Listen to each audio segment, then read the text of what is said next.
সুপ্রিয় দর্শক আসসালামু আলাইকুম, কেমন আছেন সবাই? আশা করছি সকলে ভালো আছেন। আমি আপনাদের দোয়ায় আলহামদুলিল্লাহ ভালো আছি। এগ্রো নলেজ বিডি ইউটিউব চ্যানেলের আরও একটি নতুন পর্বে আপনাদের সকলকে স্বাগতম।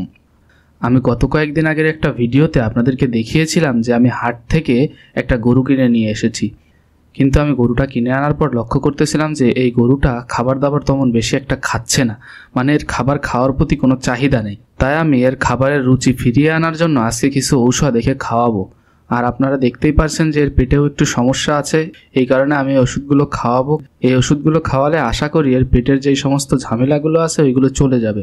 আর আপনারা যখন নতুন গরু কিনবেন তখন আপনাদের প্রথম কাজ হবে হচ্ছে গরুটাকে 5 থেকে 7 দিন আগে দেখা যে এর খাওয়া দাওয়া ঠিকঠাক আছে কিনা। যদি ওর খাবার দাবার খাওয়া ঠিকঠাক থাকে তারপর 7 থেকে 8 দিনের মাথায় আপনি গরুটাকে কৃমি ট্রিটমেন্ট দিবেন। কৃমি ট্রিটমেন্ট দেওয়ার পদ্ধতি সম্পর্কে আমার চ্যানেলে ভিডিও দেওয়া আছে, আপনারা চাইলে এখান থেকে দেখে নিতে পারেন।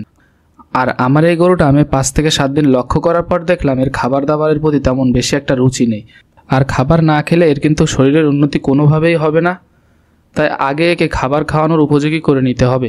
তারপর হচ্ছে কৃমি ট্রিটমেন্ট, লিভার টনিক, জিঙ্ক আর যেসব আছে এগুলো দিতে হবে। কিন্তু প্রথম শর্ত হচ্ছে এর আগে খাওয়াটা শিখাইতে হবে।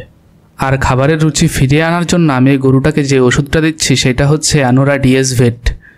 এই যে এই ওষুধটা এই গরুটাকে আমি 3 থেকে 5 দিন মতো খাওয়াবো। তারপর পাশাপাশি আরেকটা ওষুধও একে আমি দিব, কারণ এর পেটেও একটু সমস্যা আছে, সেটা তো আপনাদেরকে বললামই।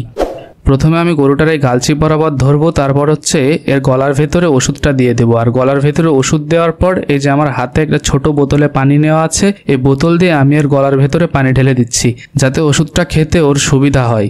তা আমি দেখছিলাম এই ওষুধ খেতে গিয়ে বেশি একটা ঝামেলা করেনি। গরুটা আমার দেখে ভয়ে গাল হা করে ফেলেছে, আর আমি সাথে সাথে ওষুধটা ওর গলার ভেতরে দিয়ে দিয়েছি।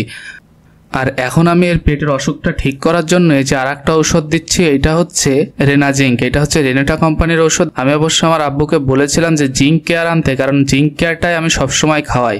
গরুর সামনে ধরলেই গরু নিজেই খেয়ে ফেলে, কিন্তু এই রেনাজিঙ্কটা আবার ও একা একা খাবে না, এই কারণে আমার আবার এই রেনাজিঙ্ক বোতলে ভরে ওর গলায় ঢেলে দিতে হবে। তো দেখেন আমি এই বোতলে অল্প পরিমাণ জিঙ্ক নিয়ে নিলাম, আর এই জিঙ্কটা এখন একে আমি খাওয়াই দিব।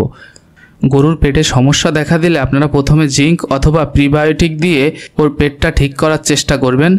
যদি ঠিক না হয় পরবর্তীতে অন্য পদক্ষেপ নিতে হবে, এবং পরবর্তীতে অন্য কী কী পদক্ষেপ নিতে হবে সেই সম্পর্কে আমি বিস্তারিত ভিডিও দিব ইনশাআল্লাহ।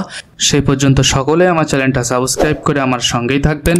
আর এখন পর্যন্ত যারা সাবস্ক্রাইব করেছেন তাদের সকলকে অনেক অনেক ধন্যবাদ।